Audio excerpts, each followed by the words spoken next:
suatu masalah. Jadi penjelasan sederhananya itu ada inputnya, kemudian langkah-langkahnya dari awal sampai akhir dan hasilnya menghasilkan outputnya. Dan dengan catatan jika langkah-langkahnya salah maka otomatis outputnya atau hasil akhirnya jelas salah.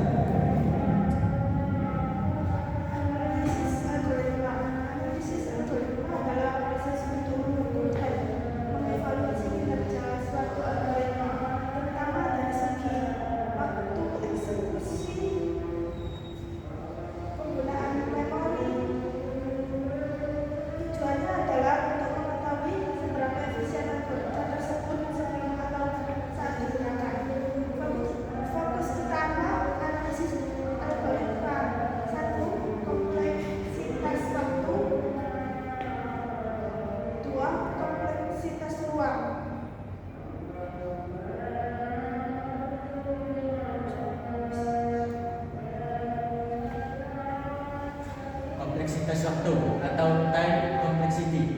Kompleksitas waktu adalah ukuran untuk mengetahui seberapa lama waktu yang dibutuhkan suatu algoritma dalam menyelesaikan masalah berdasarkan jumlah data input yang diproses. Contoh kompleksitas waktu.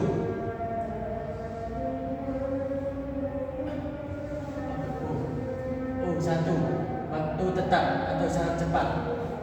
ON waktu bertambah seiring data. ON kuadrat sangat lambat jika data besar. Semakin kecil nilai big O, semakin efisien algoritma. Contoh sederhana, mengakses satu data langsung O1, mengakses data satu persatu ON. Perulangan berdasarkan ON kuadrat. Oke, sekarang langsung ke kompleksitas ruang. Jadi apa sih pengertian kompleksitas ruang? Kompleksitas ruang adalah ukuran seberapa besar memori atau ruang penyimpanan yang dibutuhkan oleh suatu algoritma selama proses eksekusi. Memori yang dimaksud seperti variabel, struktur data, array, dan typology atau stack memory. Kemudian contohnya, yang pertama ada O1 atau konstan, memori tetap tidak tergantung jumlah data. Contoh, menggunakan beberapa variabel saja. Kemudian yang kedua ON atau linear, memori bertambah seiring data juga bertambah. Contohnya menyimpan data dalam array. Dan selanjutnya yang ketiga ON kuadrat atau besar, menyimpan data dalam matriksnya. Contoh, tabel perbandingan data.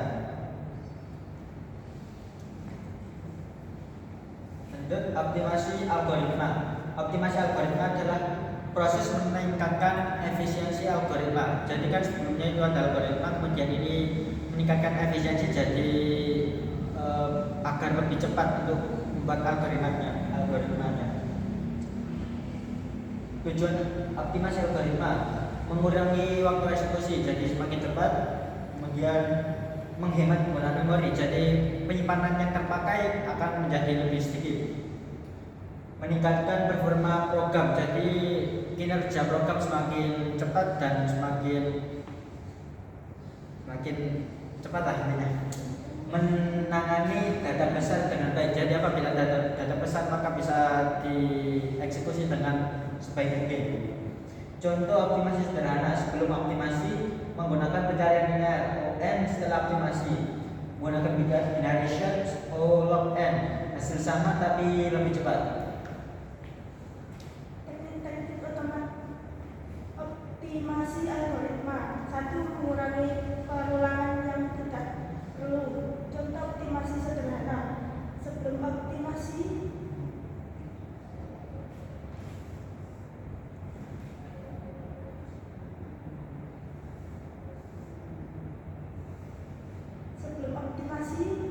menggunakan pencarian linear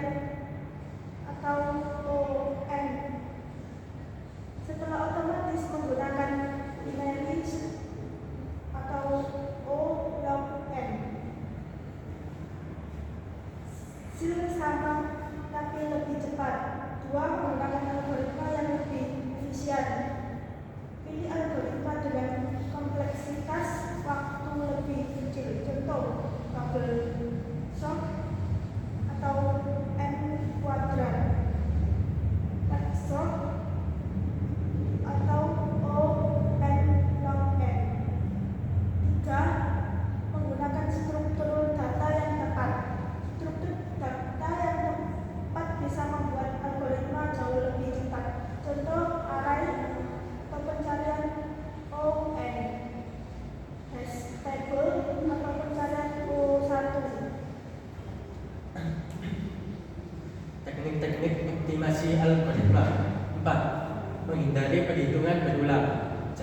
Jangan menghitung ulang nilai yang sama untuk solusi.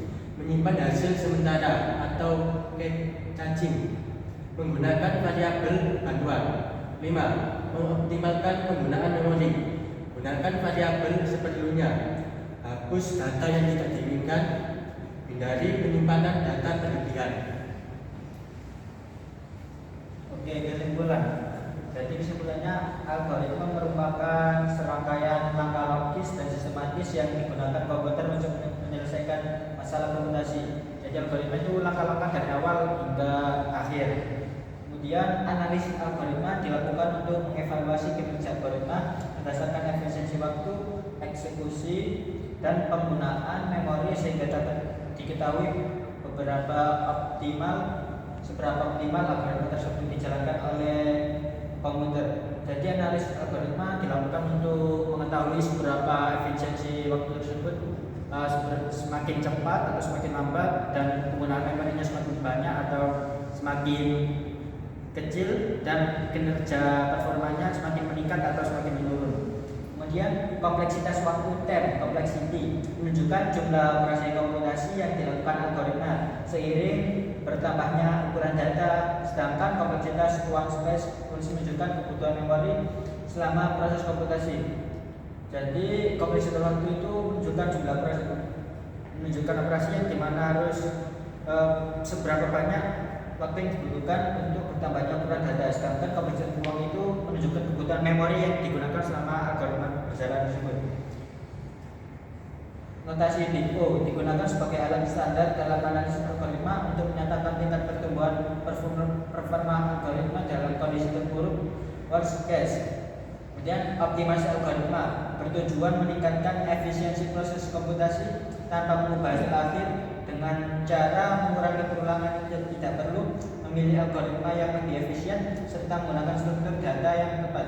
Jadi seperti yang saya sudah sebelumnya ucapkan, optimasi algoritma itu mengurangi hal-hal yang tidak perlu agar kinerjanya lebih cepat, pengurangan memori tidak banyak, dan waktunya semakin cepat. Penerapan analisis dan optimasi algoritma memungkinkan sistem komputasi bekerja lebih cepat, lebih hemat sumber daya, dan lebih efektif dalam menangani data berukuran besar. Oleh karena itu, pemahaman terhadap analisis dan optimasi algoritma komputasi sangat penting dalam pengembangan perangkat lunak dan sistem komputasi modern. Cukup sekian presentasi dari kami. Apabila ada salah kata, kami mohon maaf yang sebesar-besarnya. Wassalamualaikum warahmatullahi wabarakatuh.